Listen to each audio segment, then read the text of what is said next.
মরহুম আরাফাত রহমান কোকো, যিনি ছিলেন বাংলাদেশের ক্রীড়াঙ্গনের এক ব্যতিক্রমী ও নীরব সংগঠক। রাজনৈতিক পরিচয়ের বাইরে থেকে ক্রীড়া ব্যবস্থাপনায় তিনি যে অবদান রেখে গেছেন তা আজও দেশের ক্রীড়াঙ্গনে গভীরভাবে স্মরণীয়। 1969 সালের 12 আগস্ট জন্মগ্রহণ করা কোকো পড়াশোনা শেষে সরাসরি রাজনীতিতে না গিয়ে নিজেকে যুক্ত করেন ক্রীড়াঙ্গনে।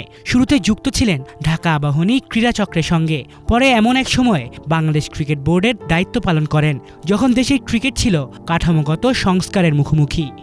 মরহুম আরাফাত রহমান কোকোর মৃত্যুবার্ষিকী, আমরা গভীর শ্রদ্ধা ভরে ওনাকে স্মরণ করছি এবং আত্মার মাগফিরাত কামনা করছি।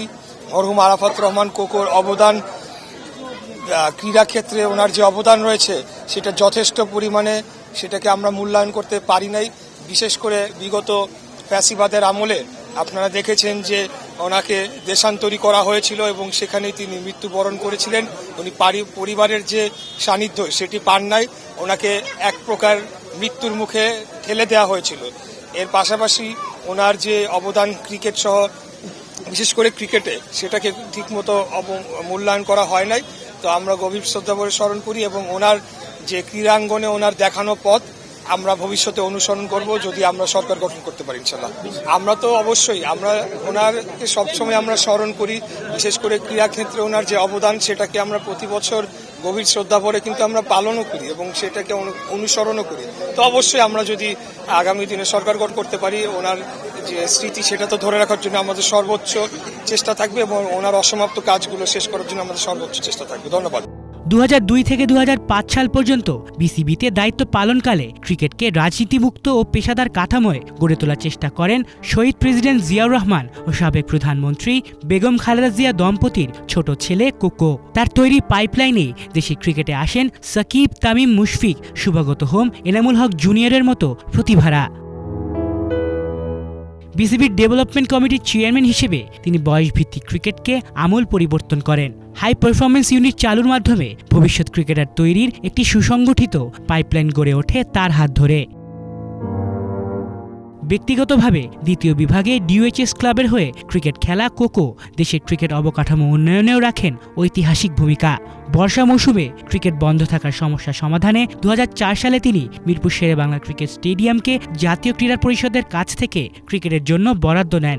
ভূগর্ভস্থ ড্রেনেজ সিস্টেম সহ আধুনিকায়নের মাধ্যমে মিরপুরকে পূর্ণাঙ্গ ক্রিকেট ভেন্যুতে রূপান্তর করা হয়, যা পরবর্তীতে 2011 ক্রিকেট বিশ্বকাপের আয়োজনের পথ সুগম করে। ক্রিকেট বিকেন্দ্রীকরণের ক্ষেত্রেও কোকোর অবদান উল্লেখযোগ্য। তিনি মিরপুর ও চট্টগ্রামের বাইরে সিলেট, খুলনা, রাজশাহী ও বগুড়ায় আন্তর্জাতিক মানের স্টেডিয়াম নির্মাণের পরিকল্পনা করেন। ক্ষমতা থাকা সত্ত্বেও বগুড়ার স্টেডিয়ামের নাম শহীদ প্রেসিডেন্ট জিয়াউর রহমানের নামে না রেখে শহীদ মুক্তিযোদ্ধা চান্দুর নামে নামকরণ করেন, যা তার ব্যক্তিত্বের এক অনন্য দৃষ্টান্ত।